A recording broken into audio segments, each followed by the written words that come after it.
En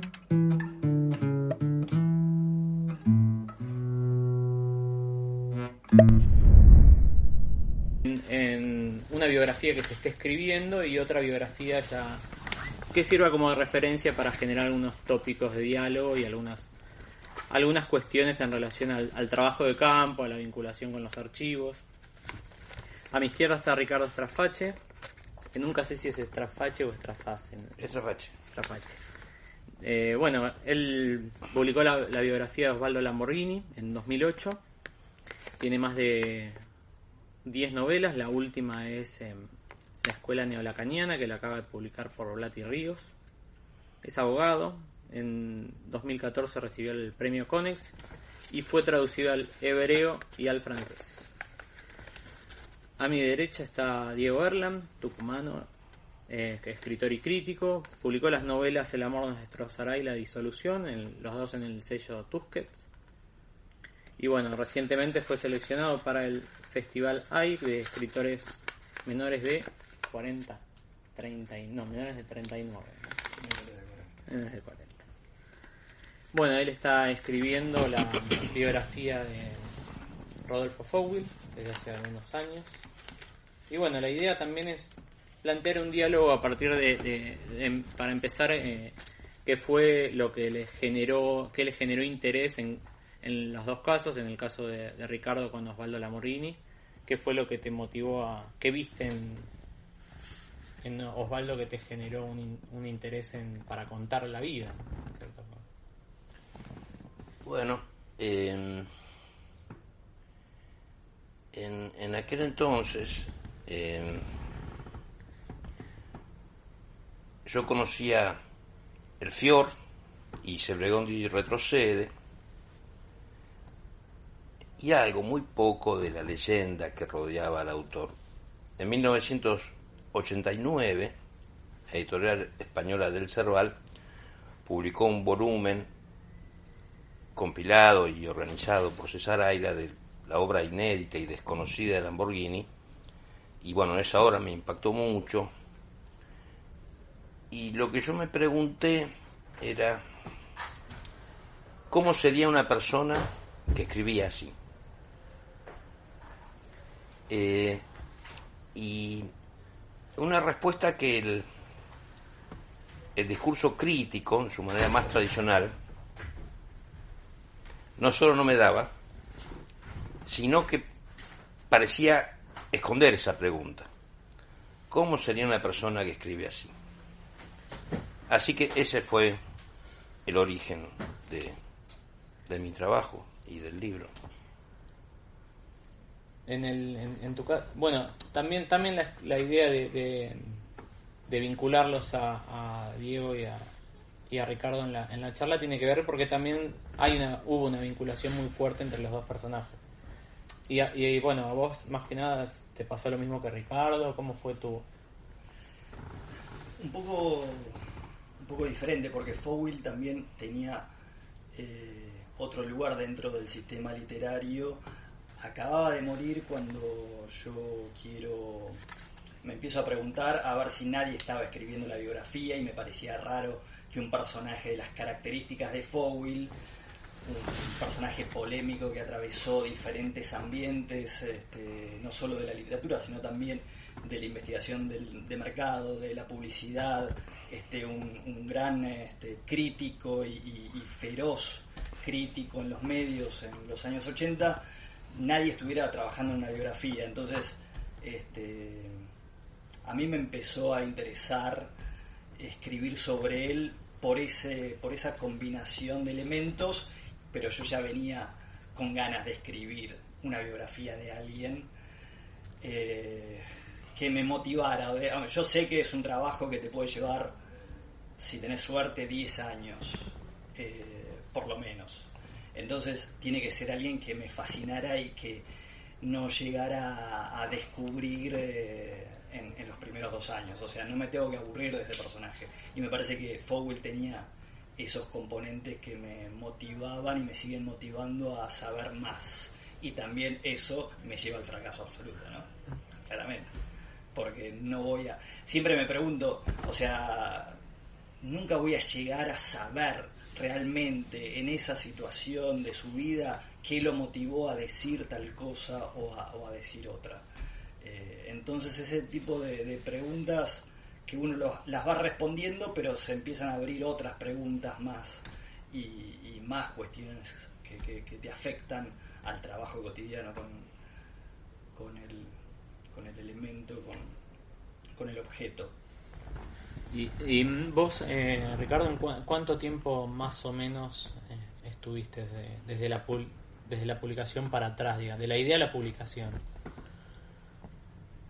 Yo divido de la idea, el comienzo de una investigación, hasta que empecé a escribir, que pasaron, déjame pensar, 5 o 6 años. De todos modos no era un trabajo full time, porque yo lo hice, la investigación la hice a pulmón, sin beca, subsidio ni nada, incluso a mi costa, porque genera gastos una investigación. Y después el segundo momento cuando escribí, que me llevó 2 años y medio, 3. Así que en total deben ser 8 años. El momento de la escritura sí fue full time, el momento de la investigación no. Así que sí.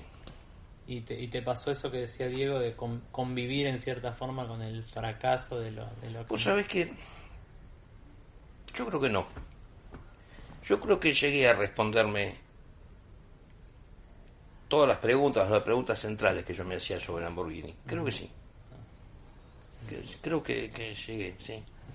No sé si lo expresé en mi libro como para que mi lector tenga las respuestas a las preguntas que se hace, pero yo creo que le respondí aquello que iba a buscar.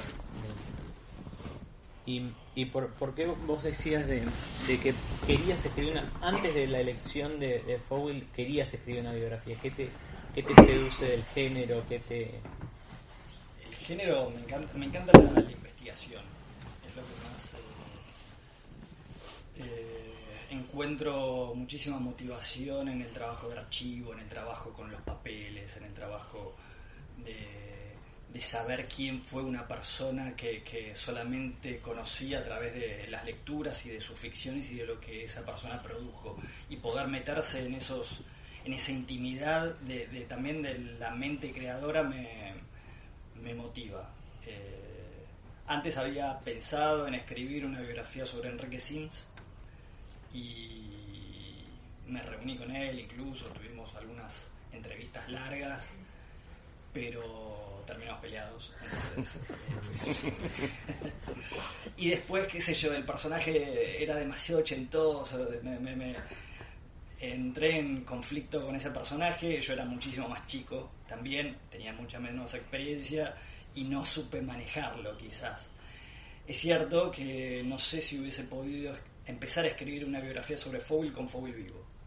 Eso me lo pregunto ahora. Claro. Me encantaría tenerlo vivo, primero porque siempre fue alguien que me cayó muy bien y me gustaba charlar con él, pero tenía una presencia tan fuerte, tenía un decir y un discurso tan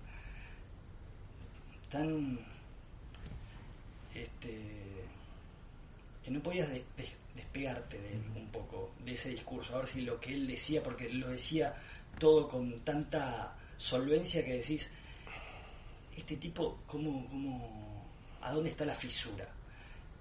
Y ahora en este trabajo que vengo haciendo, veo la fisura de Fowell mucho más clara quizás y mucho más interesante.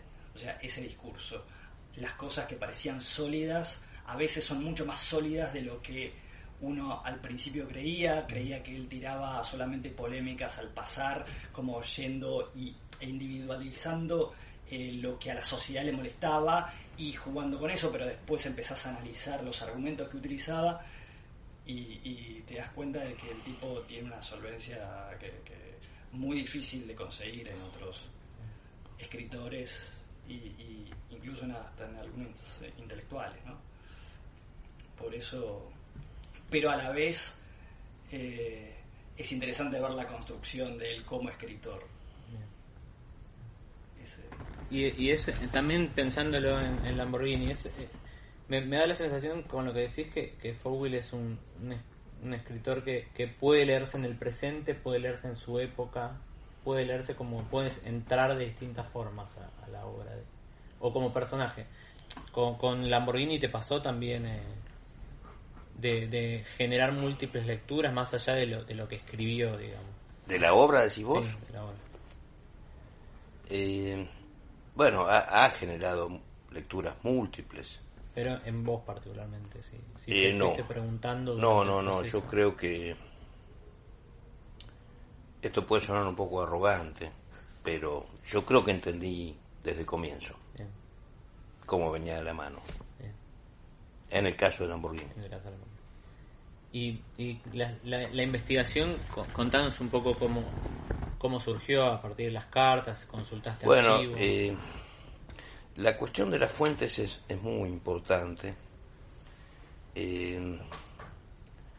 Quizás las cartas sean la fuente más directa, o alguna grabación muy pequeña a la que yo accedí, porque hay algo importante para decir, que yo no conocía a Osvaldo Lamborghini. Claro. Lo cual puede ser una desventaja, pero también es una ventaja. Yo lo pensé como ventaja en la medida que después yo de entrevistar a más de 100 personas que lo conocieron, me di cuenta de algo que es evidente, no es que descubrí nada. Ni Lamborghini, ni Fowell, ni ninguno de nosotros es igual delante de todas las personas. Depende del contexto, del interlocutor. Entonces, en ese sentido creo que si yo lo hubiera conocido me habría quedado con la imagen que yo recibía. En cambio, después de hablar con más de 100 personas, uno tiene que, bueno,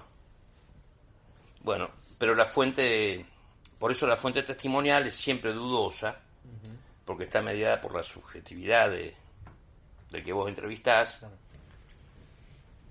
y por su deseo de quedar bien en esa historia, porque los libros nuestros, el que está preparando Diego y mi libro, son libros de historia de la cultura, pero son libros de historia. Sí.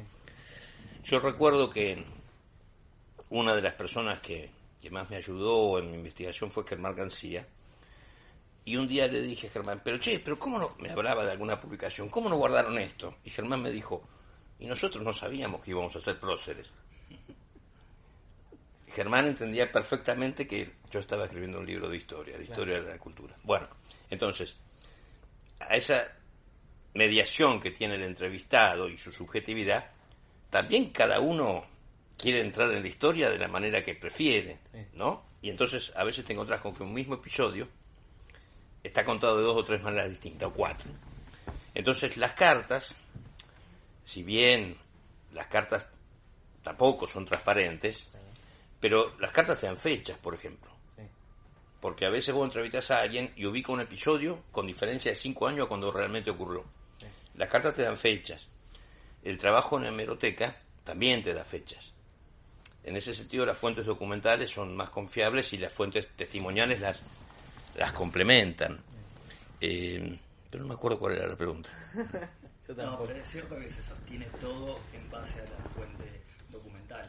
O sea, si yo no consigo una fuente documental, siento que las voces que me están hablando y que me están tirando datos y construyendo escenas también son un poco más lábiles, ¿no? Es como que se me está derrumbando un poco, y cuando consigo una fuente documental, bueno, eso empieza a tener un cimiento muchísimo más sólido.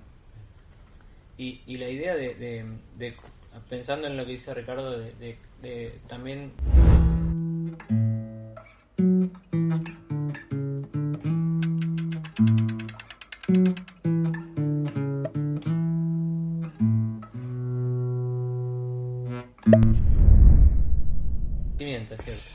¿cierto? ¿Te lo propusiste? Sí. No, eso sí, fue una yo sabía que iba a ser así. Una biografía, y las biografías que me interesan a mí son las biografías que no solamente construyen un personaje y a la persona detrás de ese personaje, sino también construyen toda una constelación de autores y de épocas, autores desconocidos que quedaron totalmente desconocidos, y eso me parece lo más interesante también, de contar en una biografía. O sea, ahí ese personaje estaba inserto en un mundo y ese mundo tiene que ser construido en la biografía. Es un mundo en el que se piensa de una manera, es un mundo en el que los discursos y las discusiones estaban siendo atravesadas por diferentes cuestiones, ¿no? El contexto histórico ahí es sumamente importante. Entonces, ponele, cuando narré la relación, la primera relación importante de Fowell, que es la primera mujer con la que se casa, la única con la que se casa, después tuvo otras 2 mujeres con las que tuvo hijos también. Ese episodio, alguien me cuenta que ellos se conocieron en una marcha que se llamó la Dominicana. Entonces, hasta que no encontré que esa marcha sucedió, y además que crucé dos datos.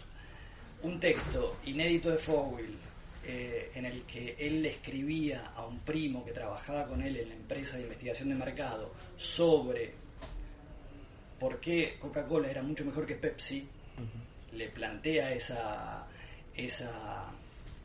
cuestión en 16 páginas mecanografiadas, porque el primo se estaba yendo a trabajar a Pepsi y por eso Fowell le decía por qué Coca-Cola es mejor que Pepsi.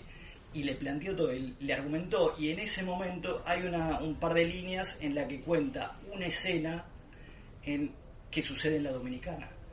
Y que en la Dominicana parece que los manifestantes habían agarrado un cartel de Coca-Cola y lo habían roto en 9 de julio, y después se fueron a un bar a tomar Coca-Cola. Eso lo contó Fowell en esas páginas, y después digo, ¿habrá sucedido eso realmente? Me voy a las fuentes, a la hemeroteca, en los diarios aparece que los manifestantes habían roto carteles de Coca-Cola, y ya está, ahí te cierra todo. O sea, eso tiene una solidez que no lo vas a encontrar en otro lado.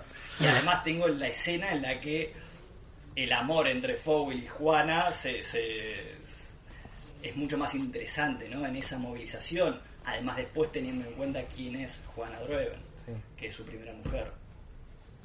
Y también esto que decís, obviamente depara una lectura con lo que pasó después con Mis Muertos Punks y con el concurso de Coca-Cola, ¿no? Sí, obviamente, todo te cierra, ahí empezás a... Pero bueno, ahí también ten en cuenta...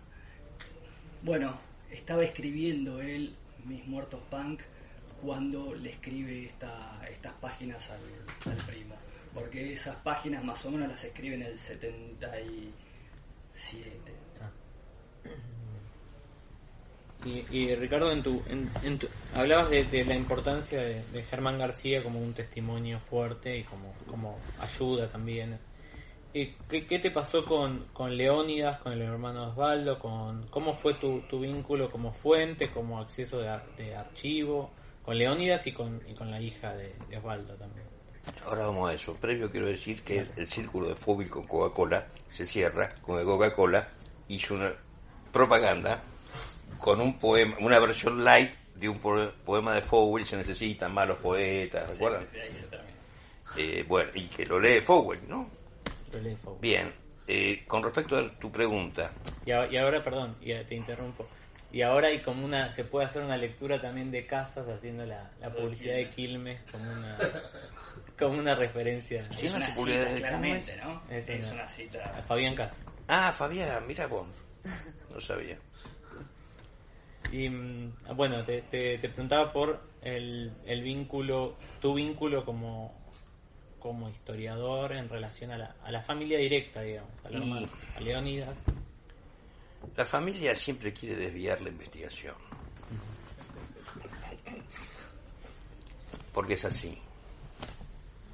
Siempre hay polvo en la alfombra. Pero siempre, en los casos que yo he conocido, siempre, no solo en el caso de Lamborghini. Así que sobre eso, ¿qué te puedo decir? Siempre pasa así. Sí, con la familia tenés que lidiar, tenés que saber si podés manejarla todo lo que puedas, pero estás ahí metido. Okay. O sea, por lo menos no sé si te pasó, pero yo tenía 3 exmujeres 5 hijos, Uf. un amante, amigos, o sea, más allá, el núcleo duro de la familia, hay unas tensiones que uno tiene que está en el medio, metido ahí, conviviendo prácticamente con ellos y bueno, hay que poder manejarlas. Yo recuerdo cuando fui a Mar del Plata a ver a la hermana de Lamborghini y su hija, la sobrina, con la que Lamborghini vivió 2 o 3 años. Apenas me acababa de sentar, la sobrina me dijo que ella era una muchacha grande, de unos 30 y pico de años. Ni bien me senté, me dijo, era un hombre tan educado, tan amable, era un desastre. Claro, porque no venía a cuento. Sí, pasa, sí. Pero eso también te pasa, creo que la primera hora hay que dejarla. La primera hora de un encuentro con alguien que no conoces te va a decir muchas veces, y si la persona no es conocida públicamente, claro, si es la primera entrevista que le hacen, lo primero que te va a decir sobre el personaje conocido son cosas que repite, claro, de los medios. Eso a mí me pasó muchas veces. O sea, me dijeron cosas y frases que supuestamente le habían dicho a esa persona, pero en realidad eran cosas que Fowell decía en todas las entrevistas. Claro. Entonces empezás a dudar. Después de las 2 horas y media de entrevista, ya eso se empieza como a ablandar y a sacar todo el sedimento que no te sirve y empezás a ir al hueso de lo que querés. ¿Te pasó algo así también a vos en las conversaciones que un poco también desconfiabas o...? Siempre tenés que desconfiar de los testimonios, siempre.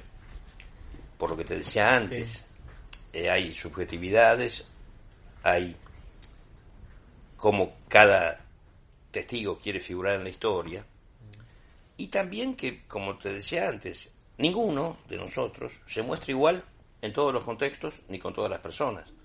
Entonces, si 2 personas te dan una imagen totalmente distinta, no quiere decir que una esté mintiendo. Entonces vos tenés que poner en contexto no solo la biografía de 2, sino al testigo, ¿no? Y el momento en el que uno está hablando con ese testigo.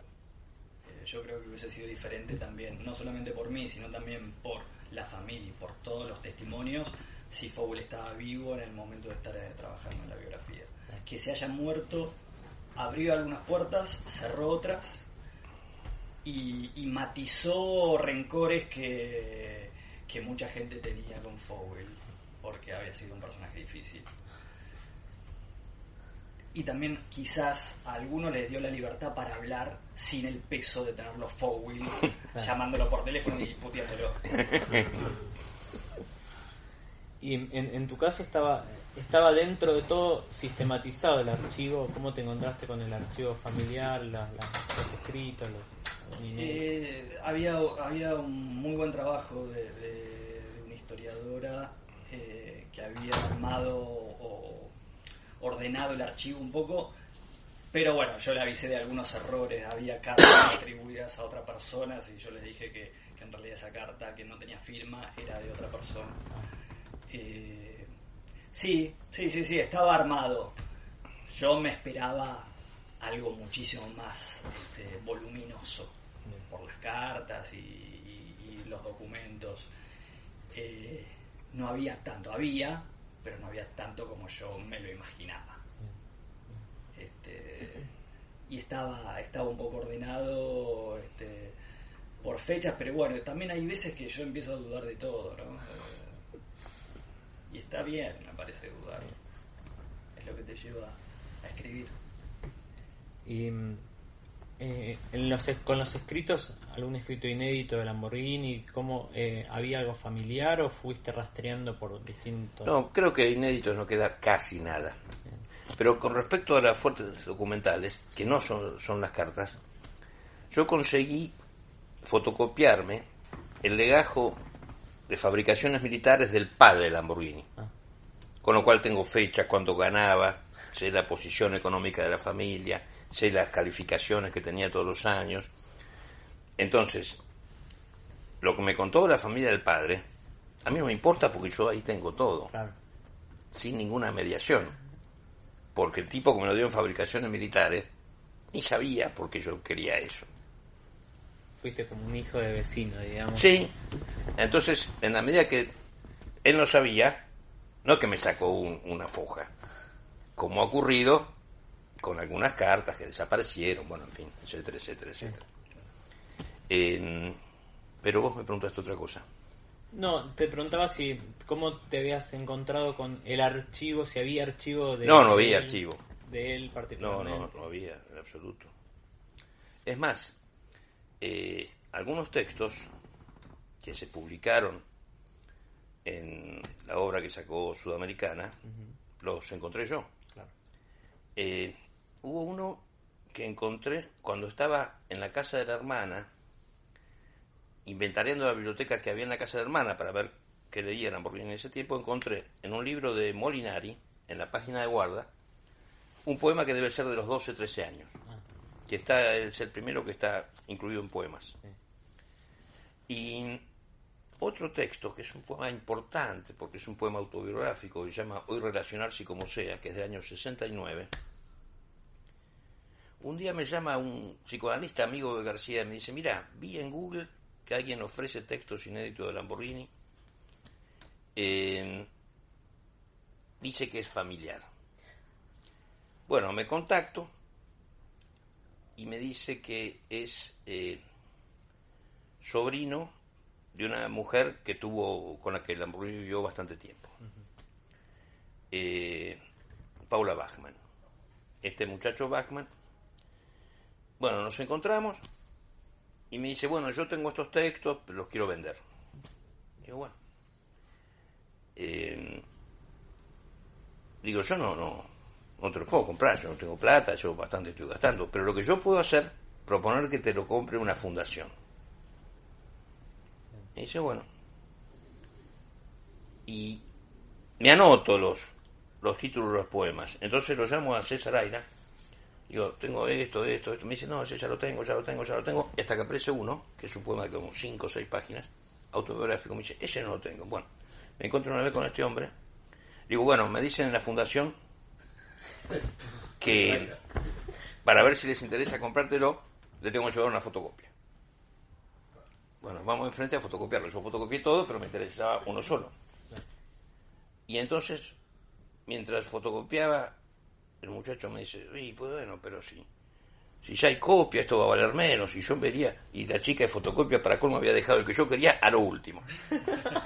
Entonces yo, para distraerlo, le empecé a hablar mal de la fundación esta. Bueno, cuando me dio la fotocopia dije, bueno, yo hago la gestión con la fundación, pero si no, ese texto no se hubiera conocido. Claro. Sí. Ahí nació el mito de la Fundación Aira. No, era la Fundación Antorchas. Además no tenía ni idea, porque una fotocopia no le quita valor a... Pero era un original mecanografiado. Bueno, pero sigue siendo... Sí, era un original mecanografiado, sí. Bueno, pero fuera de eso yo creo que es muy difícil que aparezcan textos inéditos ya. Claro. Creo que es muy difícil.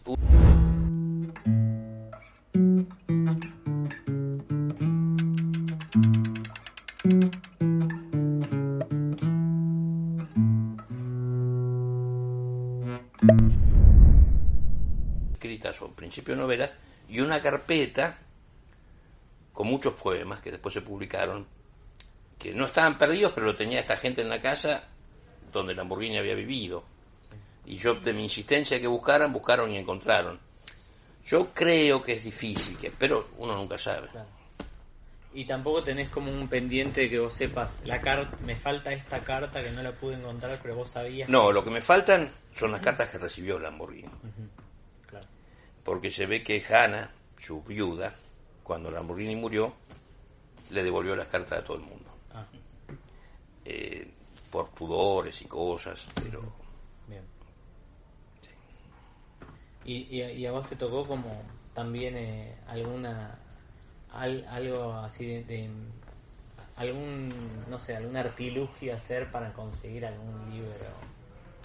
Siempre uno hace artilugios, hace ojitos, hace lo que sea para conseguir algunas cosas. Sí, bueno, yo por suerte hay algunas cosas que todavía me falta conseguir, que sé que existen. cartas, por ejemplo, cartas que él mantiene una correspondencia larga con un preso político, y ese preso político todavía no me habilita esas cartas, pero ya las estoy yo tratando de conseguirlas. Después sí conseguí un libro inédito de Fowell que nadie conoce todavía, que se llama Efectos Personales, que es el título de un cuento de Fowell. Y yo sospecho que es un libro que él publica, porque al parecer es una novela, pero los capítulos son cuentos. Incluso ahí hay una primera versión de Memoria de Paso y de Muchacha Punk.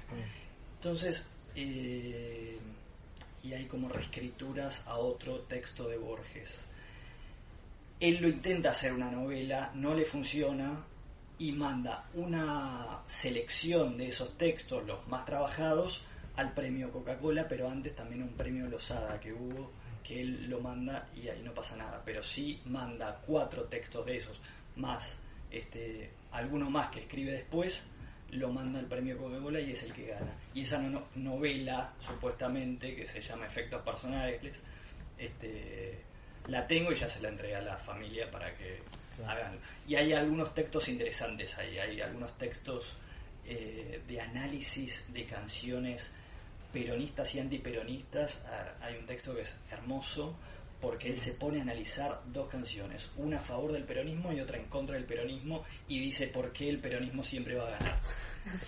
Porque analiza una canción que es yo te daré, un vals, sí. Yo te daré, niña hermosa, una cosa que empieza con P, Perón, y dice todo funciona para que el peronismo no nos podamos nunca desmarcar de él. Y bueno, tuvo razón.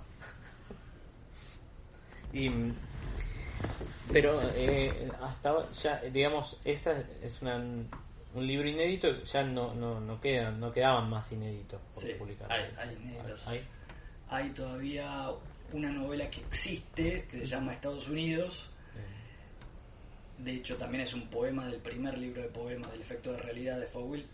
Pero esa novela está el certificado de que Fowell la llevó a... ¿La registró? La registró en el registro y está el papel donde dice que registró Estados Unidos la novela, pero esa novela nadie la tiene y toda la gente que podría tenerla todavía no la encuentra. ¿Y de qué año? ¿En qué periodo se inscribe la novela? No, se escribe después, pero él la escribe más o menos en los 80, a principios de los 80. Que también su gran producción, la gran producción de Fowell se da del 74 al 86, incluso antes, hasta el 83. Es como una producción de cuentos y novelas descomunal. Esa fue la primera pregunta que me hice: ¿cómo hizo este tipo para escribir tanto en esos años? Teniendo en cuenta solamente las fechas que él ponía en cada uno de los cuentos que había publicado, ¿no? O sea, después escribe poco, supuestamente, pero esa producción es impresionante. Y pasando un poco también al gran tema que son las dificultades, las lagunas, ¿qué fue lo de mayor a menor, lo que quieras resaltar, como si tuviste algo que te paró, digamos, el motor en ese tiempo o no? ¿Cómo fue? De lo que fuere, dificultades concretas, digamos. No, creo que no tuve dificultades, digamos.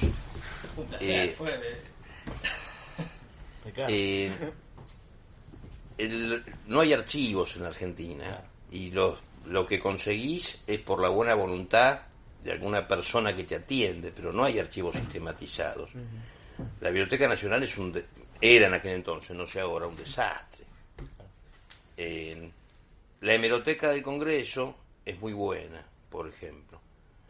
A mí me ayudó mucho eso.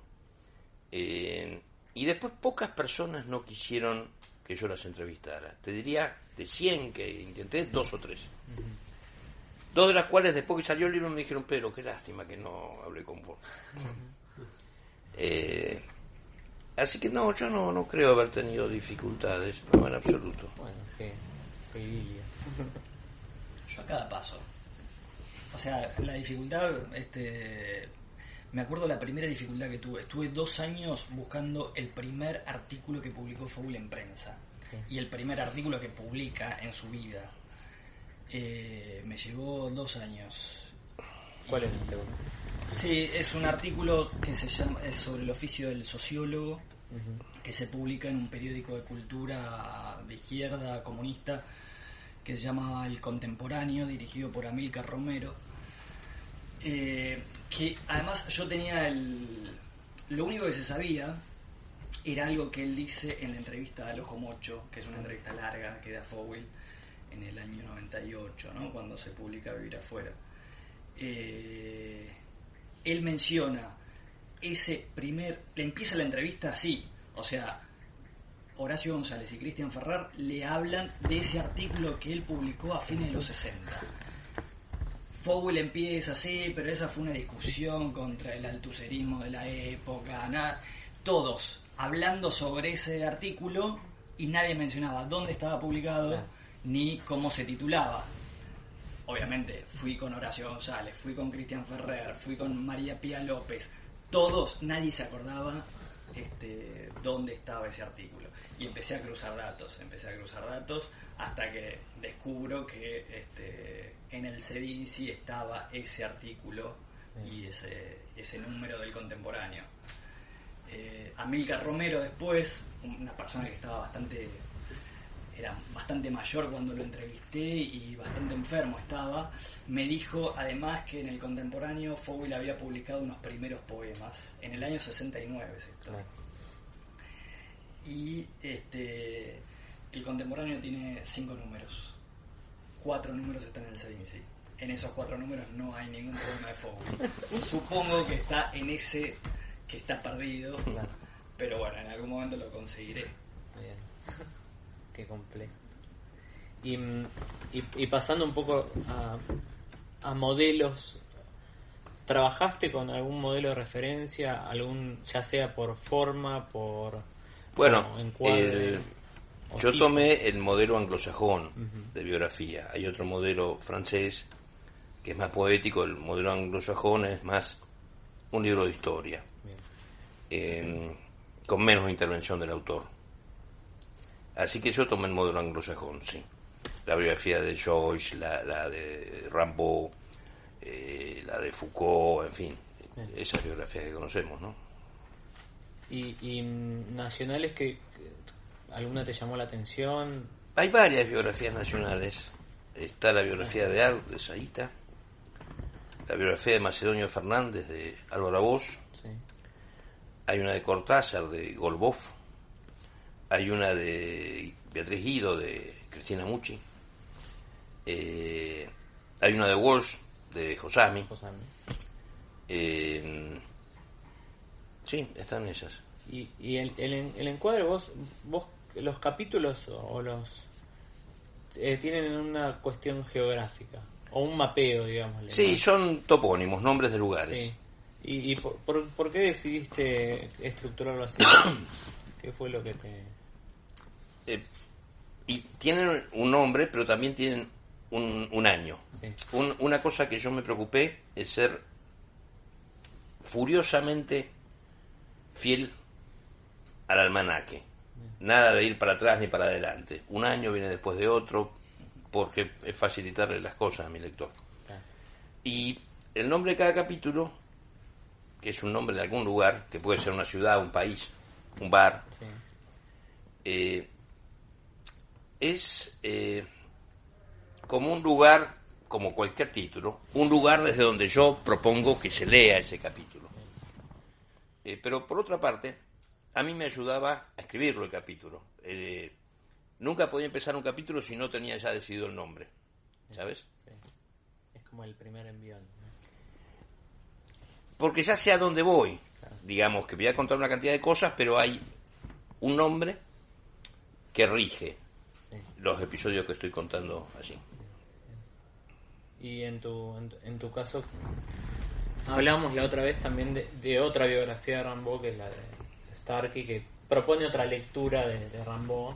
Sí, a mí me interesa también la estructura de esa de Starkey, que tiene capítulos, tiene como un montaje paralelo en el que va la vida de Rimbaud y después algunos temas que le interesaban a Starkey y que analizaba en la poesía de Rimbaud. Y me parece que esa estructura era muy interesante porque, no sé, la alquimia y toda la cuestión alquímica en Rimbaud se analizaba en un capítulo y después seguía el proceso de formación de Rimbaud como lector, con ese profesor que tenía en el colegio, en el pueblo, su relación con Verlaine. Es hermosa. Esa biografía me acuerdo de haberla leído y haber delirado con Rimbaud.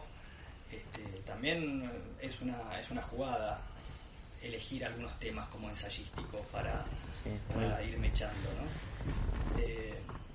A mí me gusta mucho también la de Simons, que sobre el Barón Corvo, En busca del Barón Corvo, que es una biografía del 34 más o menos, que bastante vanguardista en su propuesta, porque cuenta el trasfondo o la trastienda de la investigación sobre ese personaje. Entonces eso es muy interesante también para, si estás escribiendo una biografía, leer eso y a ver cómo hizo este tipo para conseguir algunos datos. Y es la obsesión de un personaje, ¿no?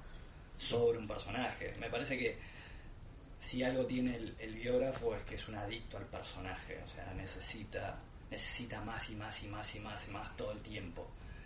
Y hasta que no conseguís algunos datos y algunos documentos, como que no podés dormir. O sea, hay momentos que te sentás en la máquina y empezás a cruzar datos, y hasta que llegás, y en el momento en el que llegás es un éxtasis, ¿no? Una vez un tipo que se sentaba en la mesa de Fowell en la Siberia, que era la mesa conocida en el Maxim, que era un bar alemán de Quilmes. Fowell empezó a ir a ese bar muy chico, ponele a los 15 años ya estaba yendo a ese bar, y se juntaba con gente, anarquistas, gente bastante pesada de la época y mucho más grandes que él. Y hubo un tipo ahí que se lanzó a hacer una investigación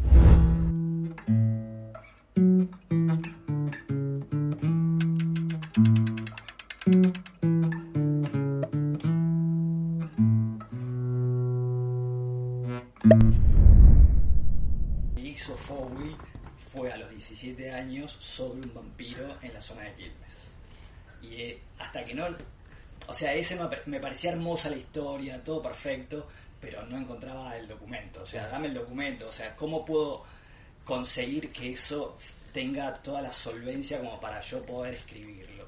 Hablé con el Dito Colombo, que está viviendo en París, y hasta que me dijo, sí, eso se publicó en una revista de psicoanalítica, que me dio el número y fui a buscarla y la encontré.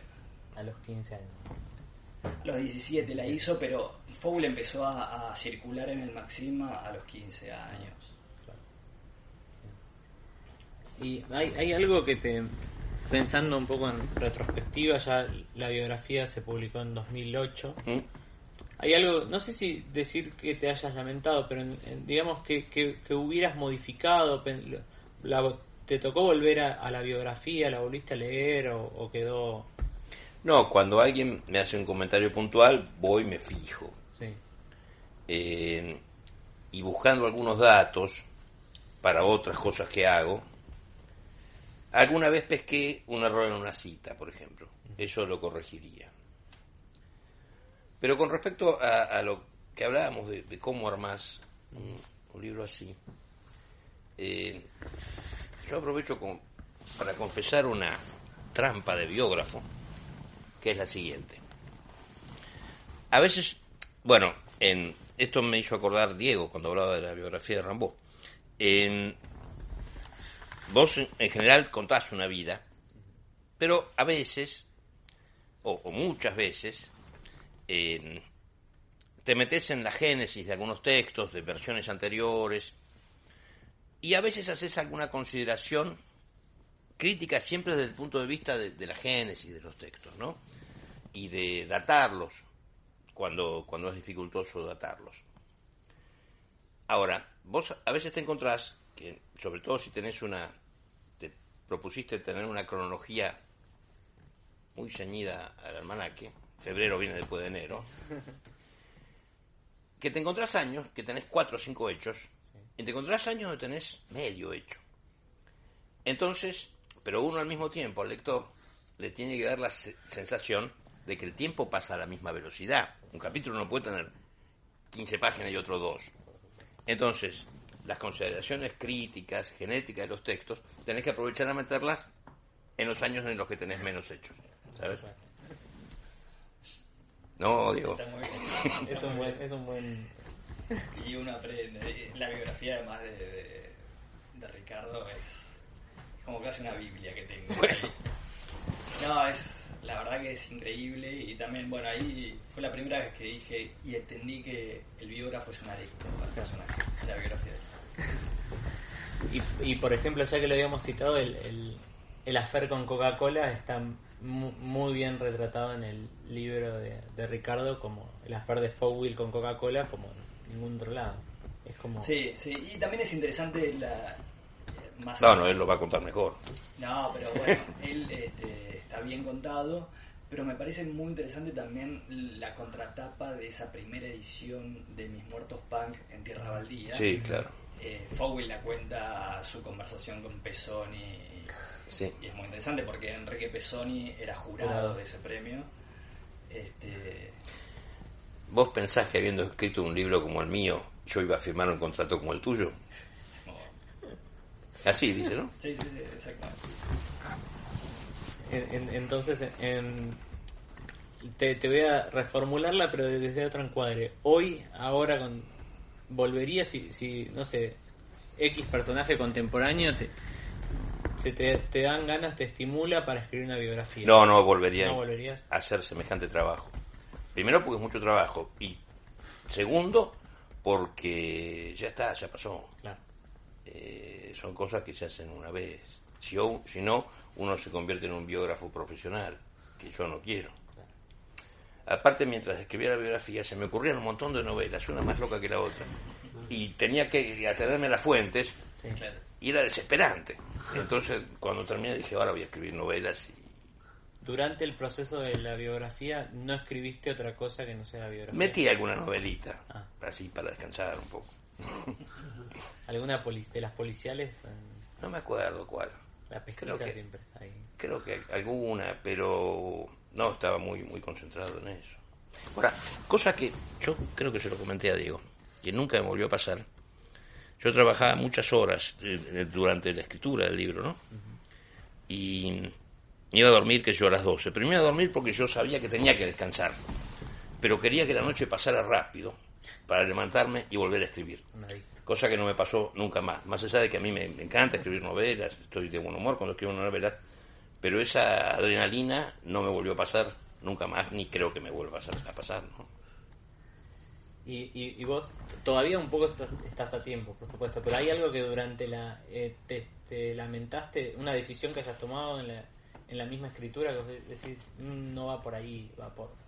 No, porque todo está en proceso, claro. Así que no puedo cambiarlo. Pero hay algo no me lamento, por ahora no me lamento de nada de lo que hice. Yo creo que más que nada te lamentás de gente que se te murió. ¿Entendés? O sea, no llegaste a hablar.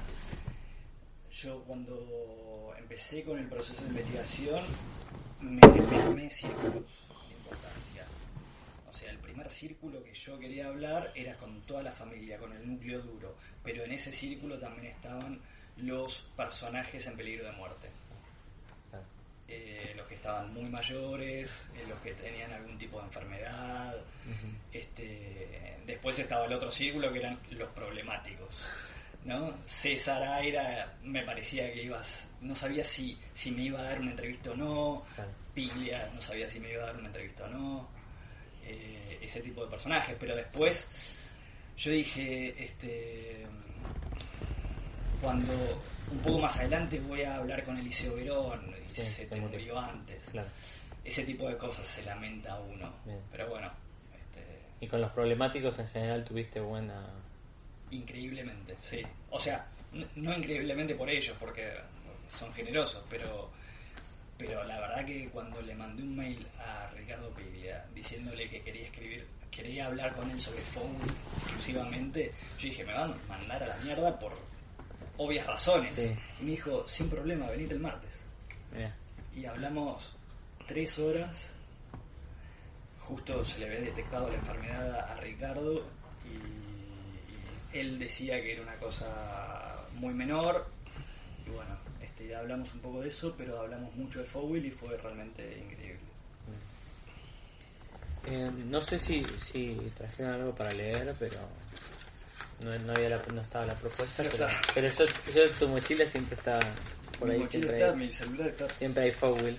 A Ricardo sí le traje una que la seleccioné adrede yo, a ver si te llega a... Me gustaría que leas esta carta de Osvaldo. A ver si te acordás de qué año es. Sí, por supuesto que me acuerdo. ¿De qué año?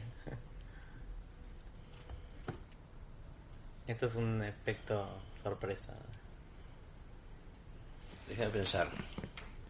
Esto puede ser...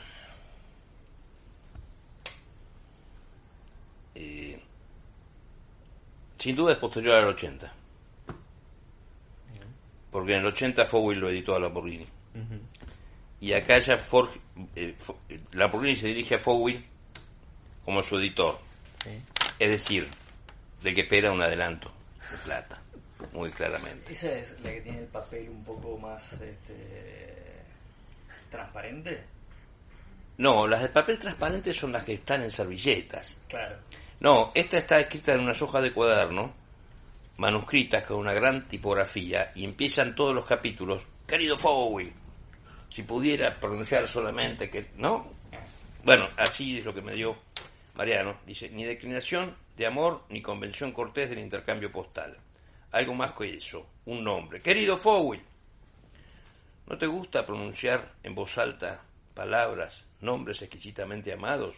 A mí sí, querido Fowl. Hace tiempo que vengo rumiando esto del amor exquisito.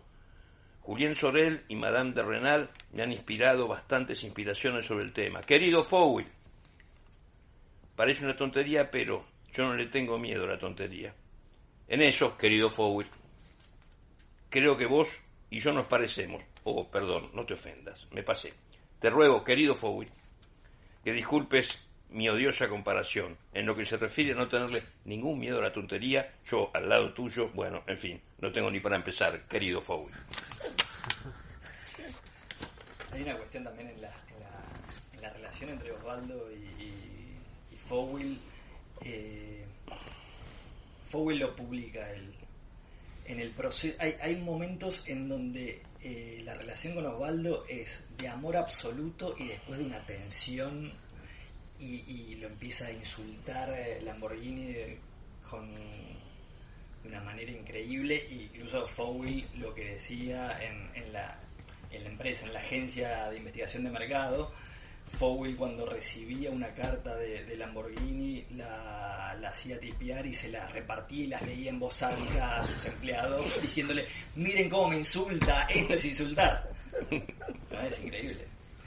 Pero además también porque Fowl le mandaba un ejemplar de poemas y después Lamborghini le pidió 30 y no se lo manda, entonces todo el tiempo le está pidiendo y todo el tiempo le está pidiendo la plata, todo el tiempo lo está puteando por las erratas que encontró. O sea, es una relación bastante tensa también. Y es interesante esa vinculación, ese corpus de cartas. Que esa edición del libro Lamborghini Poemas que hizo Fowl en el año 80 tiene muchas erratas, muchísimas. Y a mí me pasó muchos años después, en el mes de enero, haciendo una changa, en una época que yo estaba bastante vinculado a las artes gráficas, ir a hacer una changa a una imprenta para armar originales. Y el dueño de esa imprenta era un tipo despreciable. Y veo que era el mismo que imprimió poemas con una cantidad de ratas. Así que fue un placer decirlo con nombre y apellido en mi libro. ¿Quién fue el imprentero que cometió tantas ratas? Revanchas que da la vida, ¿sí? ¿Tenés algo para leer o preguntar? O si no, si quieren hacer una pregunta. Pero... Bueno, no hay problema. Como no estaba previsto. Si quieren hacer una pregunta, está algo en particular. Está. ¿No? Yo quería preguntarle a Ricardo cómo fue después buscar una editorial que publicara el Mamotreto, digo, o si en la mitad de la escritura no fue necesario buscar casi, porque una editorial muy grande, muy importante, que estaba publicando la obra de Lamborghini y se interesó mucho por publicarlo. Pero después yo pensé que me convenía más una editorial chica, que cuida más los libros, que no los manda a saldo a los 6 meses y a pulpa al año. Así que estoy contento de haber decidido eso.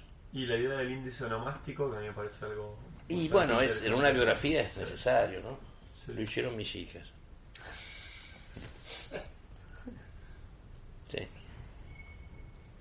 Y fue muy lindo la edición que hizo Mansalva, el diseño que hizo Barilaro. Yo quedé muy conforme con esa edición. Además es interesante también todo lo que pasó antes, porque salió a la venta antes para poder bancar la edición.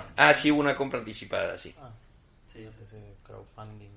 Y hubo una serie de subsidios o ayudas. León Ferrari puso plata para ese libro. Mira. Qué bueno. Que a quien no conozco personalmente, pero se enteró que estaba eso en marcha y Fowey lo mencionó como libro del año ese año. Sí. ¿Verdad? Sí. Escribió. Sí, porque justo salió con... De hecho, mi libro sobre Lamborghini lo presentó Fowey. Claro. Y justo había salido un libro de Interzonas, un libro de ensayos sobre Lamborghini.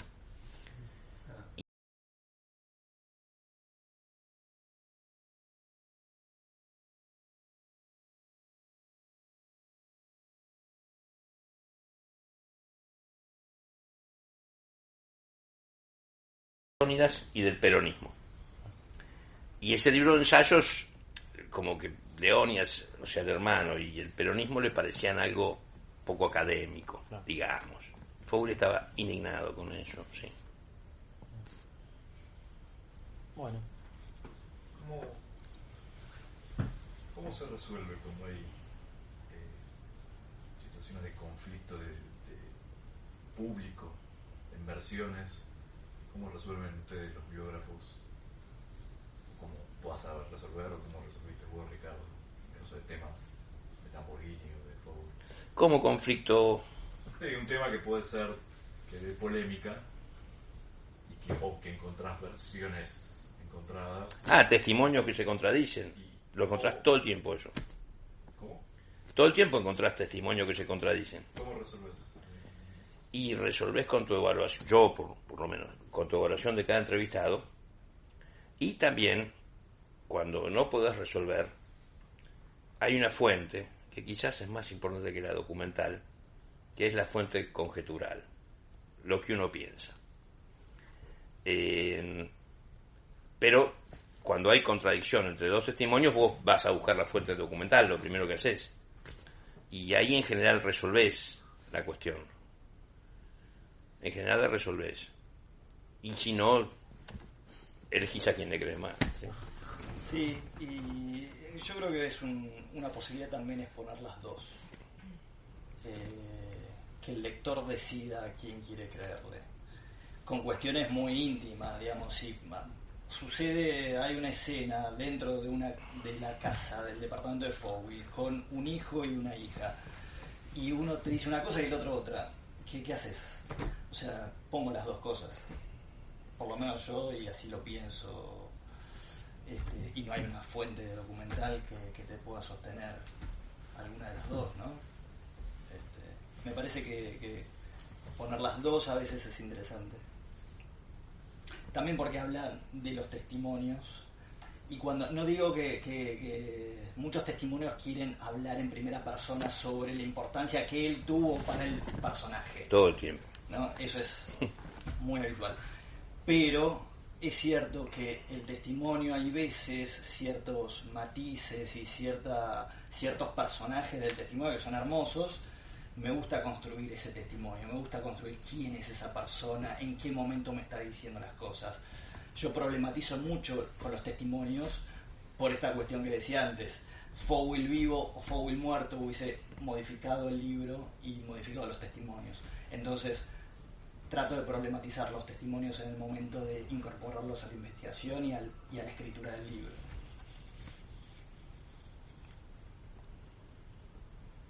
Bueno, estamos. Muchas gracias a todos por haber venido.